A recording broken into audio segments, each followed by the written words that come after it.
Alors, Monsieur le ministre, nous venons à vous. Alors, c'est dit, une taxe de 750 à 1000 francs CFA par mètre carré est désormais instituée sur les parcelles non mises en valeur au Burkina Faso. Alors, quelles sont les raisons qui ont motivé l'instauration de cette taxe? Merci beaucoup, madame. Il faut dire que c'est dans le cadre de la loi des finances rectificatives pour l'exécution du budget de l'État exercice 2025. Et cette loi des finances rectificatives a prévu plusieurs mesures fiscales, dont des mesures fiscales de faveur, parmi lesquelles nous pouvons citer donc l'exonération des aliments poissons de la TVA pour accompagner bien sûr la pisciculture dans le cadre de l'offensive agro-pastorale et halieutique. Et également, il y a une diminution de la retenue à la source pour les transporteurs, en ce qui concerne donc les transporteurs pour les activités qui vont au-delà du territoire national, parce qu'en principe, le taux de la retenue est de 20%, mais nous avons procédé à une réduction du taux à 10% pour faire en sorte que le coût du transport n'impacte pas négativement de façon générale le coût de production des différents biens, et cela peut également avoir un impact positif sur la cherté de la vie. Et il faut dire qu'en plus de cela, d'autres mesures ont été prévues qui sont considérées comme des mesures de faveur, notamment l'exonération donc de tout ce qui est jus de fruits et légumes à partir des légumes et fruits produits au Burkina, de la taxe sur les boissons. Donc ça, ce sont des mesures de faveur. Alors, il y a également donc la taxe dont vous avez parlé tout de suite, la taxe additionnelle sur les parcelles non mises en valeur. Alors, il faut dire que l'État s'est engagé aujourd'hui dans une politique d'assainissement du foncier. Et comme vous le savez, le foncier constitue quand même l'un des gros problèmes que nous avons à gérer. Et depuis 2023, plusieurs actions ont été mises en œuvre, parmi lesquelles nous pouvons citer donc la mise en place d'une plateforme numérique pour la délivrance de titres, et également la relecture de la réorganisation agraire et foncière, qui est une loi qui régit tout ce qui est foncier. Et cette relecture a déjà été validée en Conseil des ministres et ça doit passer donc à l'Assemblée. Et bien sûr, le constat qui a été fait aussi, c'est que quand on prend nos villes, nous avons beaucoup de parcelles non mises en valeur. Alors que les personnes continuent toujours de demander, bien sûr, des lotissements pour avoir des parcelles d'habitation. Et ce qui est en train de se passer, c'est qu'on est en train d'étendre la ville pour arriver à un niveau où il va être très difficile que nous puissions réserver des parcelles aux générations futures. Pourtant, les camarades présidents du FASO ont toujours insisté sur la nécessité donc de faire en sorte que dans tout ce que nous faisons aujourd'hui, que nous n'oublions pas les générations futures. Donc, il a été, dans un premier temps, procédé à un contrôle des parcelles sur le site de Ouaga 2000. Et le contrôle de ces parcelles a permis de constater qu'il y a un grand nombre de parcelles qui n'ont pas été mises en valeur. Et parmi ces parcelles, il y a même des parcelles pour lesquelles il y avait un cahier de charges défini par la Sonature qui devrait effectivement permettre de délivrer, donc, de construire selon des normes spécifiées. Malheureusement, beaucoup d'acquéreurs ont pris ces parcelles, n'ont pas mis en valeur. Au-delà du site de Ouaga 2000, sur tous les territoires, vous avez des lotissements qui ont été réalisés depuis plusieurs dizaines d'années et il y a toujours des parcelles non mises en valeur. Donc, pour faire face à cela, nous avons essayé de voir quel est le dispositif actuel. Le dispositif actuel prévoit que si vous avez été attributaire d'une parcelle, après 5 années, si vous n'avez pas mis la parcelle en valeur, on doit procéder au retrait. Mais l'exemple de Ouaga 2000 nous a montré que si on doit aller tout de suite au retrait, il y aura un retrait massif des parcelles. Donc, on peut dire que cette taxe vient comme une seconde chance qu'on donne aux propriétaires des parcelles qui n'ont pas pu mettre en valeur. Au lieu qu'on aille directement au retrait, on vous dit, on ne vous retire pas la parcelle, mais à partir du moment où vous êtes allé au-delà du délai de mise en valeur qui est de 5 ans, vous devez payer une taxe annuelle. Donc, voici un peu les éléments de contexte pour dire que cette taxe vient comme une seconde chance qui a été donnée pour ne pas retirer tout de suite les parcelles. Alors, il est également dit que cette taxe sera revue à la hausse de 20% chaque année. Pourquoi cette augmentation alors que certains Burkinabés trouvent déjà cette taxe-là assez salée?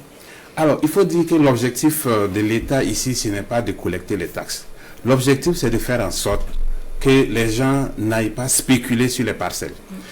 L'idée, c'est que toutes les parcelles non mises en valeur puissent être mises en valeur. Donc, si on augmente la taxe de 20%, c'est pour que les gens ne se disent pas, comme il y a une taxe, donc chaque année je paye la taxe et je garde la parcelle non mise en valeur. C'est pas ce qu'on recherche. Ce qu'on recherche, c'est que la parcelle soit mise en valeur.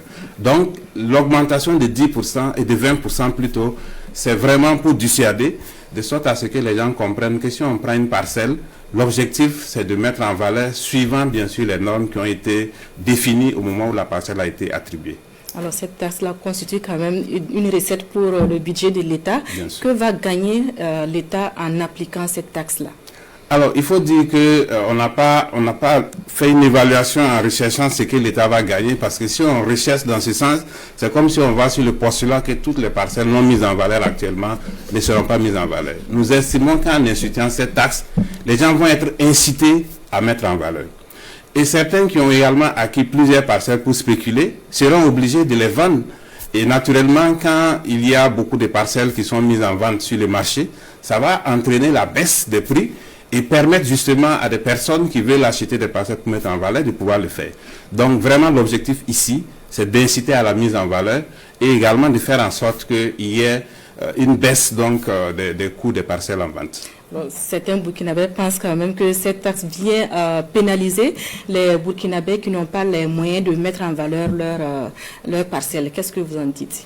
Madame, comme je l'ai dit dès le départ, il s'agit ici de se dire, s'il n'y avait pas la taxe, on devait retirer toutes les parcelles qui n'ont pas été mises en valeur, selon la loi qui est là actuellement.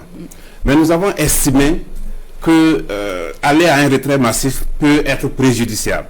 Donc c'est vrai, effectivement, payer une taxe, ça fait quand même des sommes qu'on va donc débourser, on comprend bien, mais pour nous, cette mesure devait être considérée comme une mesure de faveur, dans la mesure où si on n'appliquait pas la taxe, il faut retirer. Il est vrai que la disposition concernant les retraits n'a pas toujours été appliquée, mais étant donné que nous sommes aujourd'hui dans une politique d'assainissement du foncier, nous sommes obligés d'appliquer tous les textes pour que véritablement les fonciers ne constituent pas un boulet donc au pied de l'État. Alors, Monsieur le ministre, quand est-ce que cette taxe va rentrer en vigueur? Déjà, il faut que je précise que la taxe, comme toute taxe, prévoit des exonérations. Nous n'avons pas dit que c'est toutes les parcelles qui vont être retirées tout de suite. Il y a des exonérations qui ont été prévues. Premièrement, quand on prend des situations où il y a des conflits avérés sur des parcelles, des conflits portés à la connaissance de l'administration ou devant les juridictions, ces parcelles ne vont pas être concernées donc par la taxe, étant donné qu'il y a une situation qui est connue. Deuxièmement, il y a des cas où vous avez votre parcelle, vous avez un projet de construction, vous avez un dossier que vous avez déposé pour avoir une autorisation de construire et vous n'avez pas encore obtenu l'autorisation. Dans ce cas, on prévoit un sursis d'1 an de plus, ce qui permet donc à la personne de pouvoir poursuivre le dossier de l'autorisation de construire avant donc de commencer la construction. Et il en est de même pour les projets pour lesquels vous avez un dossier de financement avec une notification de financement faite par une banque. Là également, nous donnons un sursis donc d'1 an de plus.